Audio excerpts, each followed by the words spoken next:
Entonces, lo primero que vamos a hacer es darles un pequeño comercial. El día de mañana voy a ir a aplicar exámenes extraordinarios al campus, ¿sí? Que espero ya todos tengan el gusto de haberlo, de conocerlo, de haberse dado una vuelta por allá, ¿sí? Creo que de sus cursos de inducción o en las vacaciones los invitaron a conocerlo. Entonces, la DGB, en una de sus, ¿cómo se dice? En uno de sus debrayes extraños, quiere que demos clases virtuales al mismo tiempo y que apliquemos los exámenes extraordinarios de manera presencial. Digo, yo sé que no es asunto de ustedes, pero el punto es que voy a estar en el transcurso de la mañana, del día de mañana y del jueves en el campus.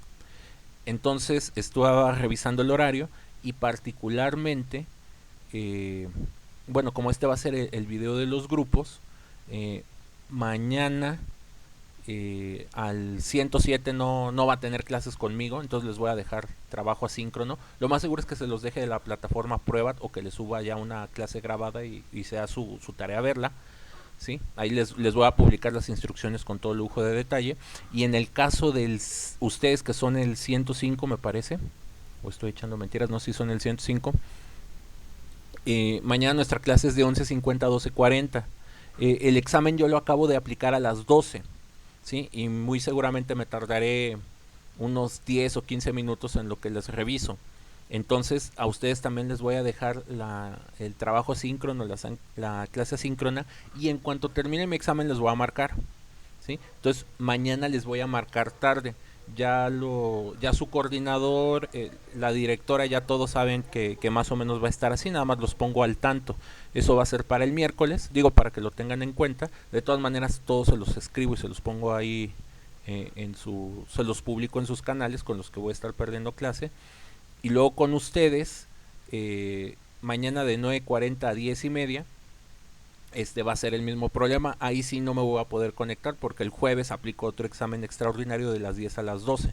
Entonces el jueves ese día no les voy a marcar para nada y también les voy a dejar trabajo asíncrono. ¿Sí? El trabajo asíncrono se deja cuando estamos en circunstancias de estas, que por alguna razón yo tengo que ir al campus o la escuela me pide que cumpla con alguna actividad o que tome algún curso y se empalma con sus clases, entonces a mí me piden que les deje trabajo ahí fuera de clase. Entonces, esos son los comerciales. Los grupos involucrados solamente son ustedes y el 107.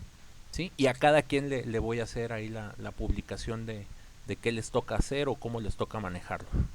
Sale para que lo tengan ahí en cuenta.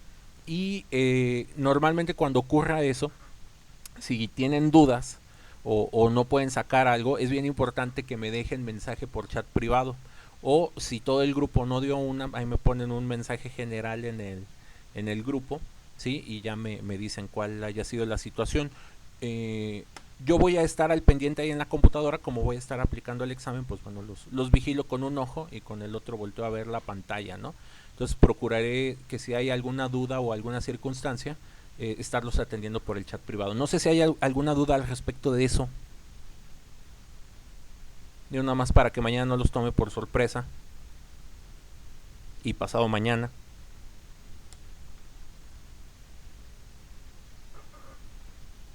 Pues bueno, última advertencia, no son clases para que se desaparezcan, no son clases libres, muchachos.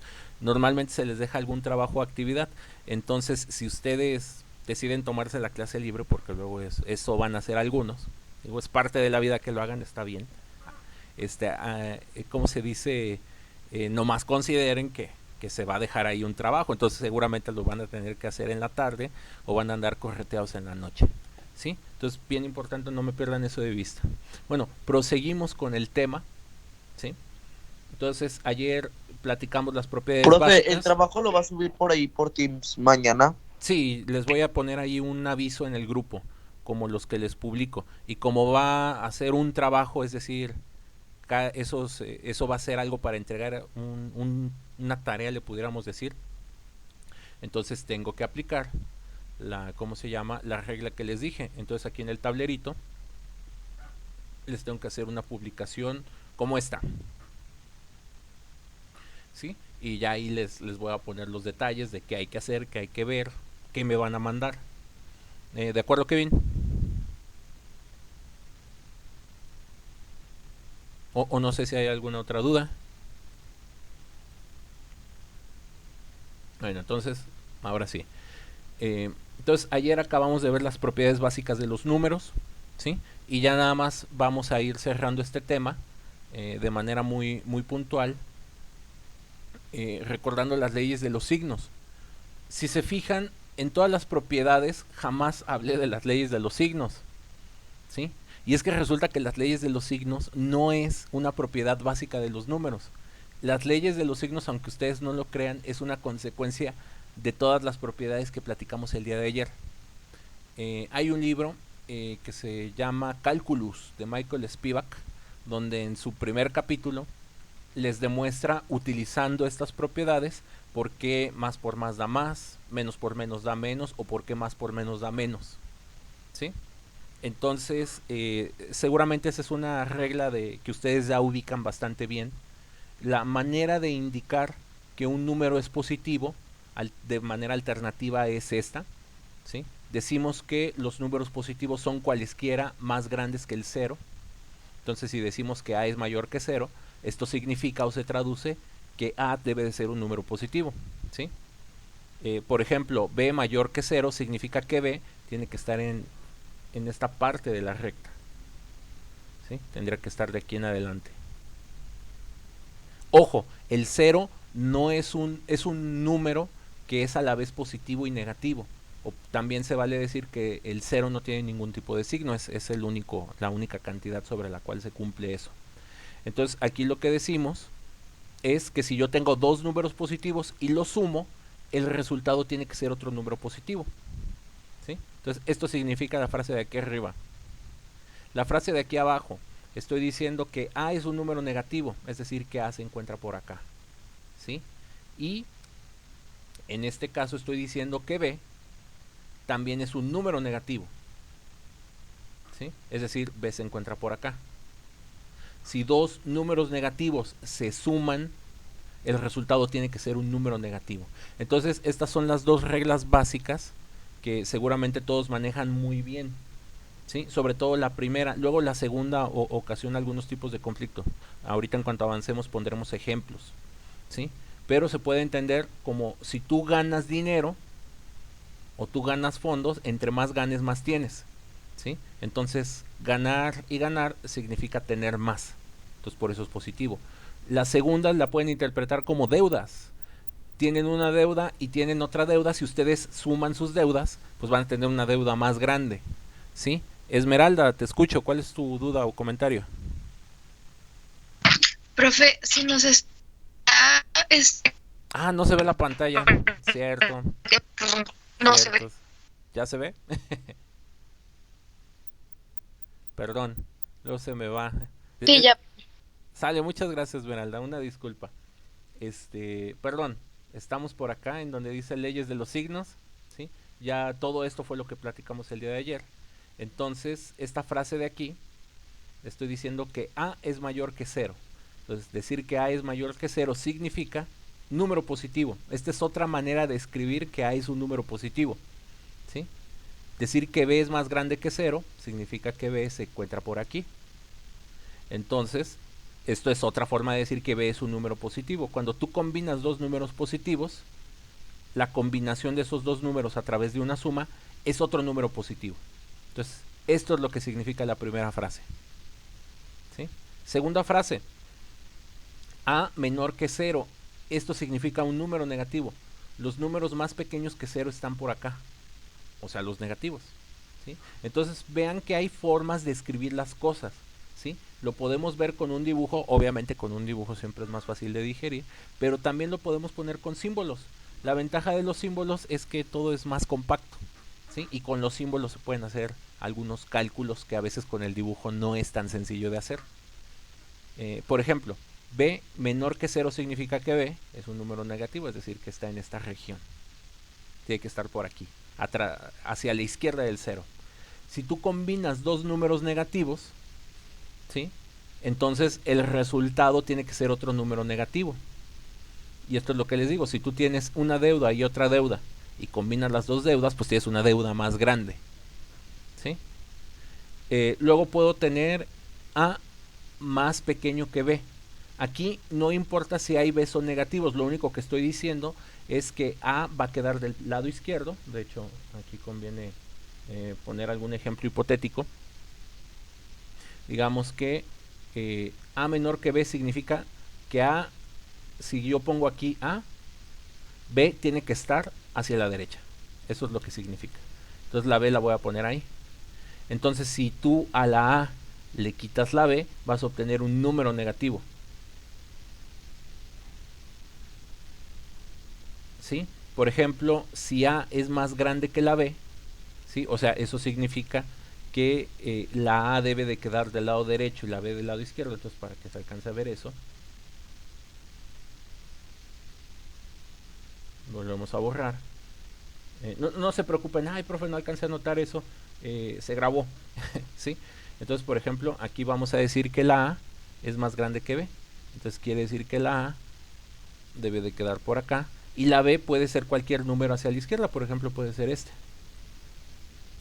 Entonces, si a la A le quito la B, el resultado debe ser positivo. Entonces, vamos aquí, ¿cómo se llama? Resumiendo, ese significa negativo. Esto significa positivo, negativo. Esto de aquí, la diferencia, va a ser un número negativo. Aquí la diferencia va a ser un número positivo. Entonces acuérdense, las cosas más grandes que 0 son positivas, las cosas más pequeñas que 0 son números negativos. Entonces aquí nada más viendo la dirección de la boca del pescadito, sabemos si se trata de algún número positivo o en este caso de un número negativo. ¿Sí? Y estas son las reglas para sumar y restar números cuando ya tenemos cualquier tipo de signo. Entonces vean, verlo en cuestión de símbolos puede ser muy elegante. Contemplamos todos los casos posibles aquí, pero luego esto no necesariamente es muy intuitivo. ¿Sí? Entonces, la mejor forma de entender este tipo de operaciones es a través de ejemplos como lo que les estoy poniendo aquí. De hecho, justo como está esta lista de aquí, está esta lista de acá, nomás que aquí ya le puse valores para poderlo digerir de una manera más sencilla. ¿Sí? Por ejemplo, aquí tengo 3 y 6. Sabemos que 3 y 6 son números positivos. Si tú los agregas, si tú los sumas, es 9 y 9 tiene que ser otro número positivo. Entonces, eso es lo que les queremos decir con las leyes de los signos. ¿Sí? En este caso son las leyes de los signos que tienen que ver con la suma. ¿Sí? Por eso aquí le ponemos la frase, leyes de los signos para la suma. Por ejemplo, aquí tengo dos números negativos. Tengo menos 5 y menos 1. Entonces debes 5 pesos y en otro lado debes 1 peso. Pues en total debes 6 pesos. ¿Sí? Entonces esta regla muchas veces se escribe o se las dicen así. Cuando los números tienen el mismo signo, se suman aritméticamente y se coloca el signo de cualquiera de los dos. O sea, como tienen el mismo, pues se coloca el mismo signo. ¿Sí? Entonces, si tienes dos positivos, se suman y se pone positivo. Si tienes dos negativos, estos números se agregan y se pone el signo negativo en este caso. ¿Sí?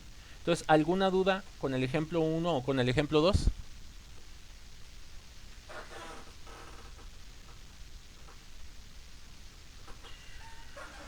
Bueno, entonces ya avanzamos.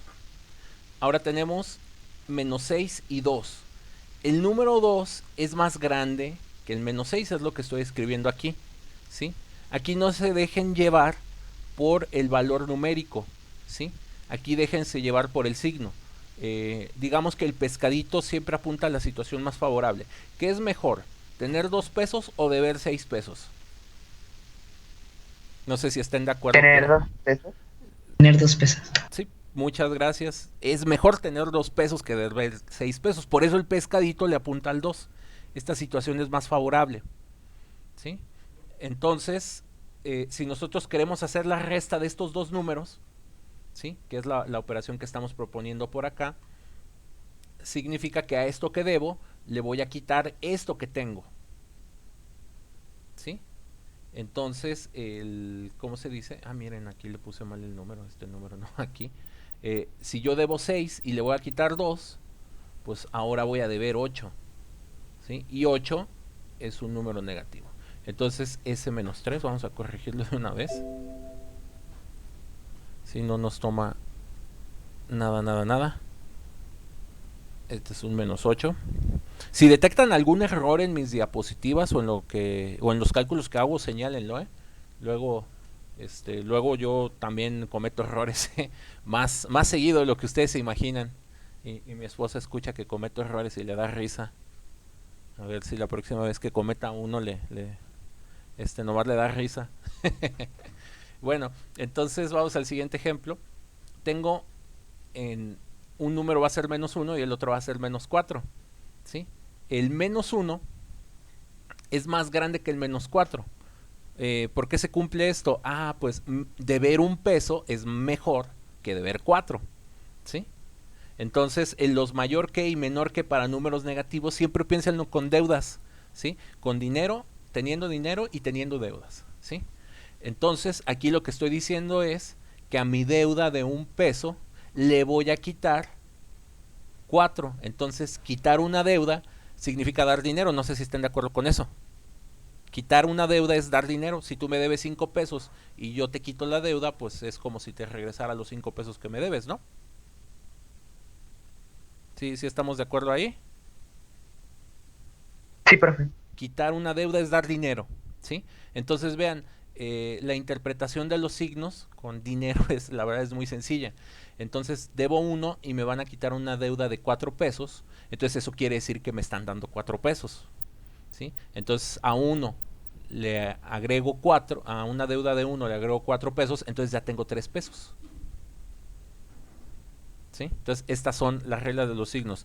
Regina, ahí estoy viendo tu mensaje, que apenas te estás conectando, no hay ningún problema, gracias por avisar. Ya sabes, la clase se está grabando, entonces lo que no hayas alcanzado a checar, ya que esté el video en YouTube, cualquier detalle lo revisas ahí.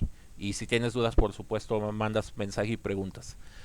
Luego tenemos aquí 2 y 7. El 2 es más pequeño que el 7, esta es fácil de entender. Si al 7 tú le quitas 2, te queda un 5, número positivo, ¿sí? Y finalmente al 8 tenemos 8 y 1, 8 es más grande que 1, al 1 le vamos a quitar 8.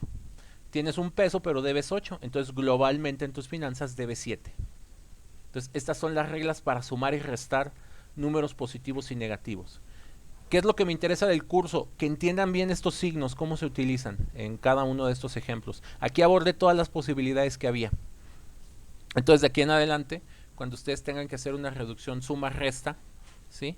Reducción de términos semejantes, y no se acuerdan, regresen a esta diapositiva, este apuntito, y ya lo pueden checar con toda la calma del mundo, ¿sí? Para el producto, es decir, para la multiplicación de dos positivos da un número positivo. La multiplicación de un negativo con otro negativo da como resultado un positivo, ¿sí? Si ustedes tienen positivo y negativo, da negativo. Si ustedes tienen negativo y positivo, da negativo, ¿sí? Hay una frase, digamos, lógica, filosófica, que ayuda a entender un poquito de forma intuitiva por qué menos por menos da más, o por qué más por menos o menos por más da menos, ¿sí? Esto se puede entender con amigos y enemigos, ¿sí? El amigo de tu amigo es tu amigo.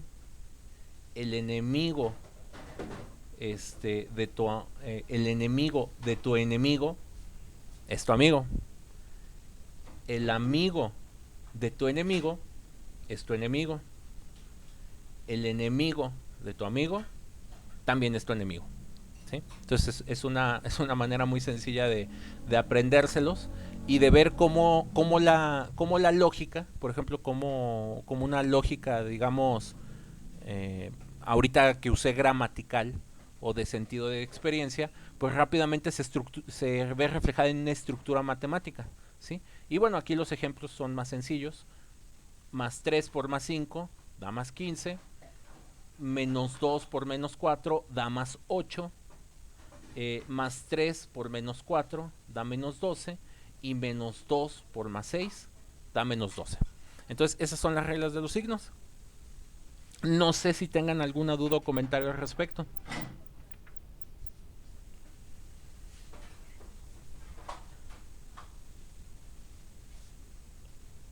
Bueno, en caso de que no, proseguimos. Entonces, vamos a hacer un cambio en el orden de los temas que vienen en el libro, ¿sí?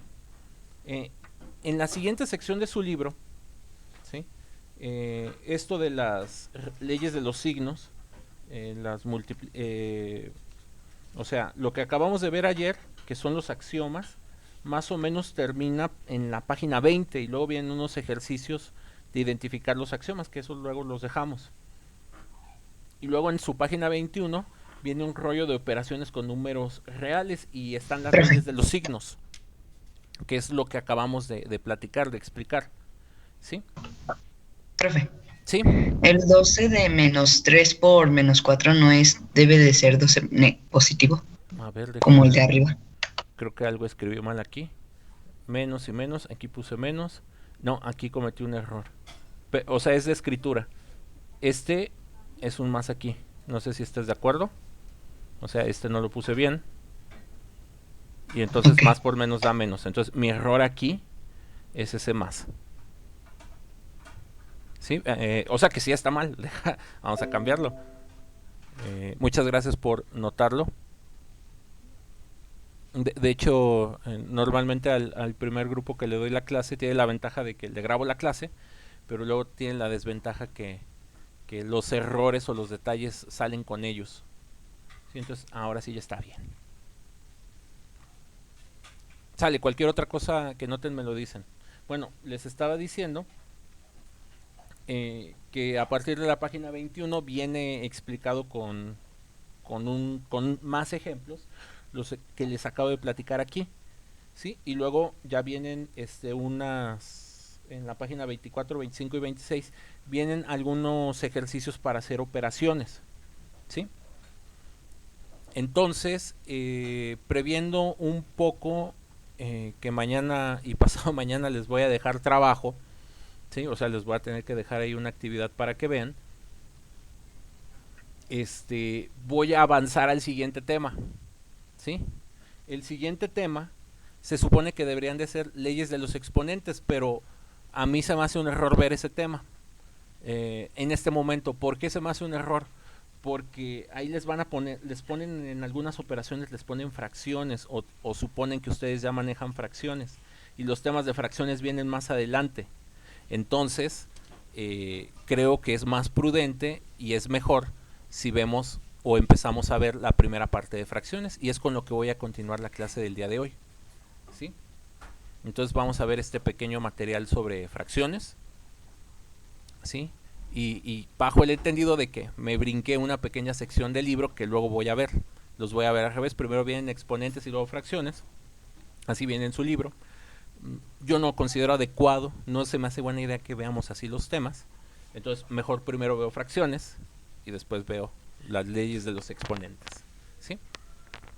Digo ahí para que vean, no, profe, se brincó un tema, no, lo cambié de lugar nada más. Entonces, fracciones. El primer paso para que ustedes dominen el tema de fracciones es no tenerles miedo, ¿sí? La gran realidad es que le tenemos una reticencia, un miedo, una frustración a las matemáticas. Entonces, si tú dices que es difícil y que no lo vas a aprender, pues bueno, acabas de determinar tu destino matemático. Entonces, quítense esas ideas de la cabeza. Es como cualquier cosa, si lo agarramos desde abajo, van a ver que no es difícil, ¿sí?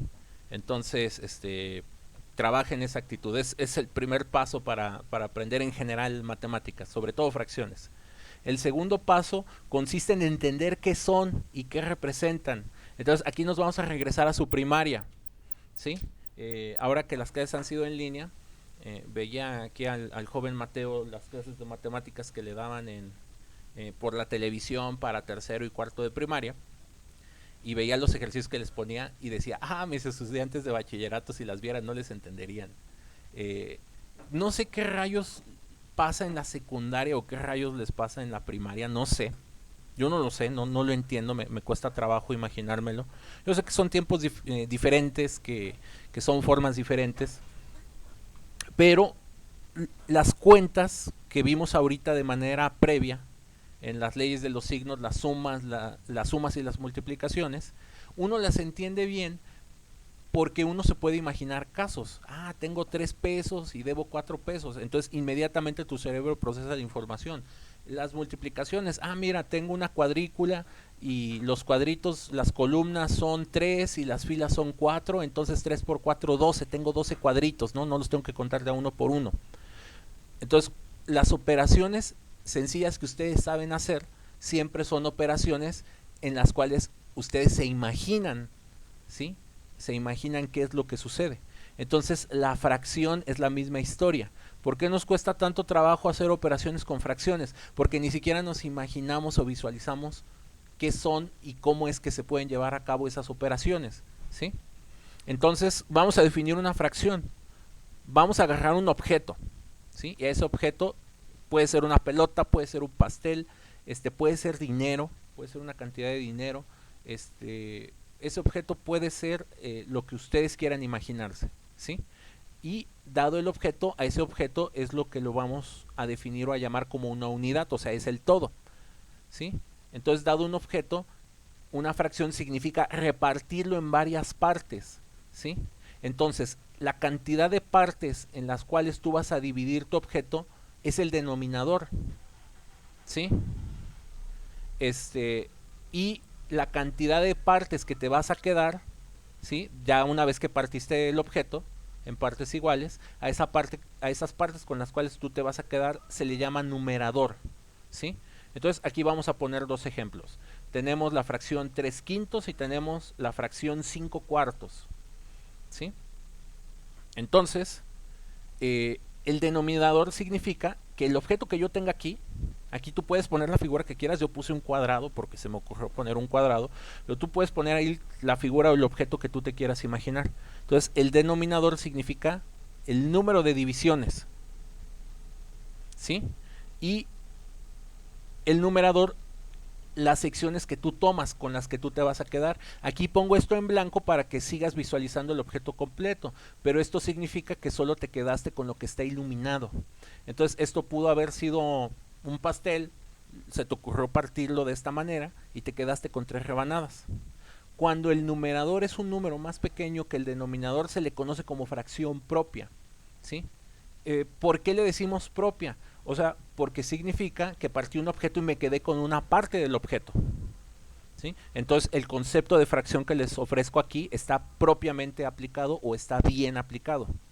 En el caso de abajo, significa que yo voy a tener que dividir en 4 partes, ¿sí? De acuerdo al denominador, pero quiero tomar 5. Entonces, un objeto no me alcanza, entonces voy a necesitar otro objeto. Para poder representar correctamente esta fracción, un objeto no me basta, entonces necesito 2. Y esos 2 objetos los necesito dividir en 4 secciones. Y ya que tenga los 2 objetos, voy a poder tomar mis 5 partes.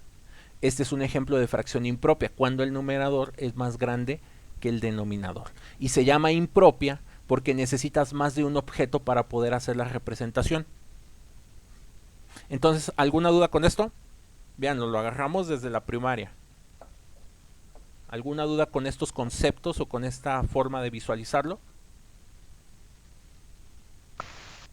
No, profe. Sale. Vamos aquí a introducir lo de representación decimal. Cualquiera de esas fracciones significa un número con decimales. ¿Cómo sacamos o calculamos ese número en decimales? Aquellas personas que no quieren saber nada de las fracciones, ok, lo mandamos a decimales. Entonces haga en su calculadora, o sea, la fracción 3 sobre 5. Con una calculadora, ayúdense, hagan 3 entre 5 y les va a dar 0.6. Igual aquí para que lo ubiquen un poquito mejor, 3 quintos es como si hubieran hecho 3, símbolo de división, entre 6. Y les va a dar ese resultado. Imagínense que este pastel pesa 1 kilogramo, ¿sí? Entonces aquí te estás quedando con 0.6 kilogramos. ¿Sí? También se puede entender de esa manera. Supongamos que este es una pelota, ¿sí? Y que esta pelota cuesta, por ejemplo, un peso, ¿sí? Esta pelota cuesta un peso. Entonces, si quieres una pelota y una cuarta parte de otra, hace 5 entre 4 con una calculadora, eso te va a dar 1.25. Entonces, esta pelota cuesta un peso con 25 centavos.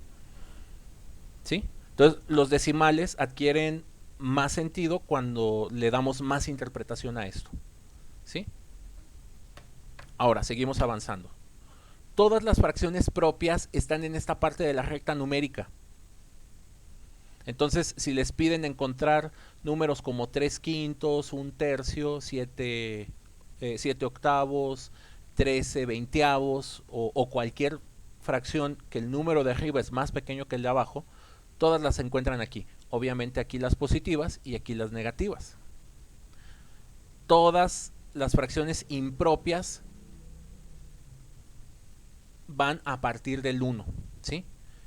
¿Cómo es el número 1? Cuando el número de arriba es idéntico al de abajo. Cuando tú tienes 5 quintos, ese es el número 1. Cuando tú tienes 3 tercios, ese es el número 1. Cuando tú tienes 4 cuartos, ese es el número 1.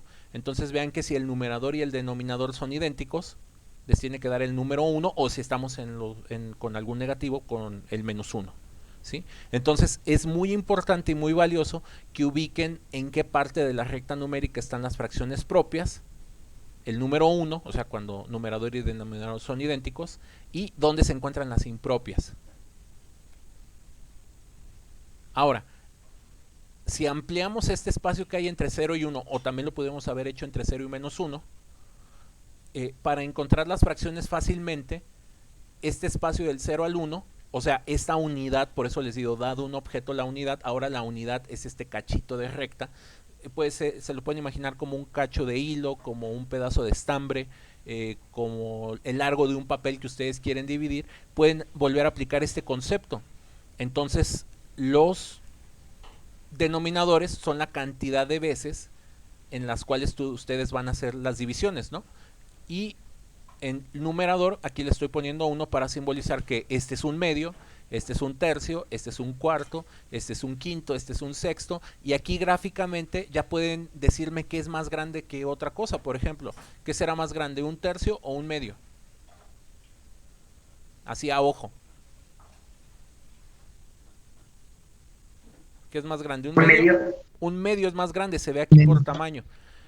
¿Cuándo llega el conflicto? Pues cuando el mugre profe llega y les dice, a ver, resuélvame esta, ¿no? Les ponen, quieren el profesor que les diga si esto es mayor que, o menor que, o igual que. Entonces, si se los pongo sin el dibujo y se los dejo así, entran en pánico porque no saben qué rayos hacer. ¿Sí? Entonces, hacer este tipo de cosas cuesta trabajo porque nuestro cerebro no se puede imaginar esto. Y ese es el truco para aprender buenas matemáticas de cualquier tipo, que tu cerebro pueda visualizar cómo ir abordando el problema o cómo irle haciendo. En matemáticas, las palabras fracción, quebrado, razón, división, cociente, número racional, todos son sinónimos. ¿Sí? Entonces, un medio se puede escribir como 1 entre 2, o con la división de casillero 1 entre 2, ¿sí? O también razón 1 a 1, es decir, una parte de otra y una parte de la otra. Entonces quiere decir que te quedas con mitad y mitad, ¿sí? Esta es una manera más profunda de escribirlo. O también lo podemos decir como el punto 5. Entonces, todos estos son sinónimos. Y en la medida que tú los identifiques, pues vas a poder visualizar qué rayos son las fracciones. Entonces vamos a tener fracciones equivalentes, ¿sí? Cualquier objeto tú lo puedes dividir de manera arbitraria. Por ejemplo, aquí el objeto 1 sobre 1 es el objeto completo. 2 sobre 2, vean, es el mismo objeto, nada más que decidí dividirlo de otra manera. Entonces estas son las famosas fracciones equivalentes, ¿sí? 3 tercios, 4 cuartos, 5 quintos. Es el mismo objeto, nada más que yo me lo imagino dividido de distintas formas, ¿sí? Y de hecho lo podemos hacer con cualquier objeto. Si yo tengo la fracción 3 quintos, y yo lo vuelvo a partir a la mitad, ya no tengo 3/5, ahora tengo 6/10. ¿Sí? Entonces 3/5 es una fracción equivalente a 6/10.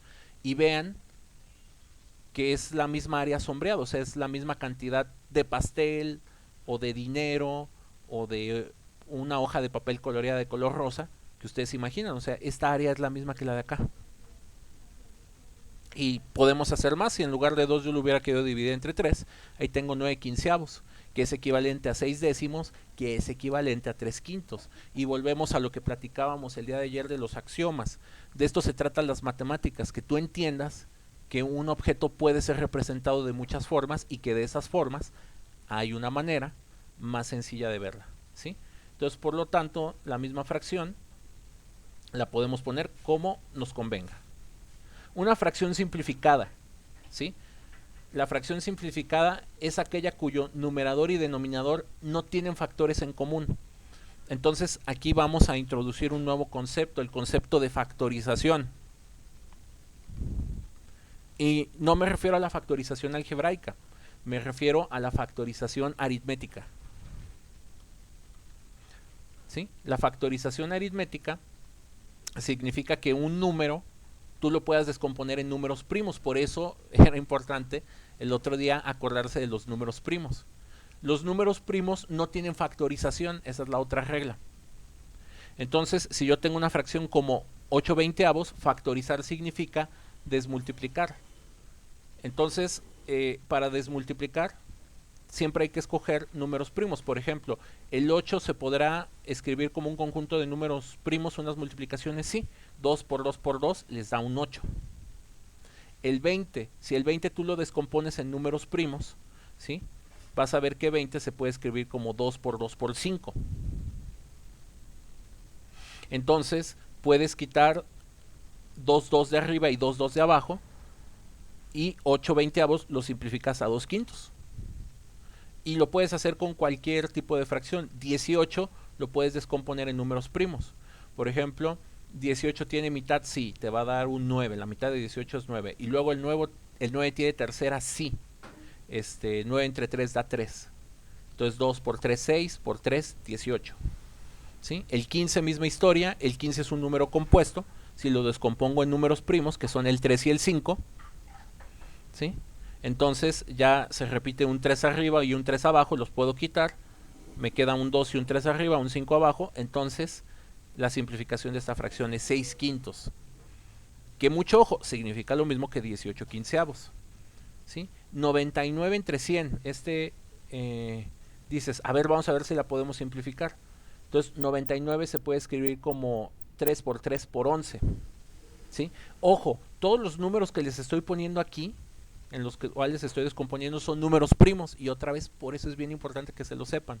La mejor forma de manejar fracciones es los números que tú tengas en numerador y denominador, convertirlos en números primos para hacer las manipulaciones más sencillamente. ¿Sí? Entonces, 99 sobre 100 se simplifica, o sea, si lo descompongo en primos me queda así. Y vean que no hay factores comunes, o sea, no se repite ningún número arriba y ningún número abajo. Por lo tanto, 99 sobre 100 no tiene ningún tipo de simplificación. 13 y 41 son números primos, entonces como si tú en el numerador o en el denominador ya tienes un número primo, entonces ya, seguro, casi seguro eso no se puede simplificar. Si tienes los dos números primos, pues ya es imposible. Bueno, quedan 3 minutos, la clase la voy a dejar hasta aquí y mañana les publico el trabajo o lo que sea que les vaya a dejar. No sé si tengan alguna duda o pregunta de lo discutido del día de hoy. Todo claro, No, profe. profe. Sale, entonces, esténse bien al pendiente de las indicaciones para mañana y cualquier duda que tengan, por ahí me pueden encontrar en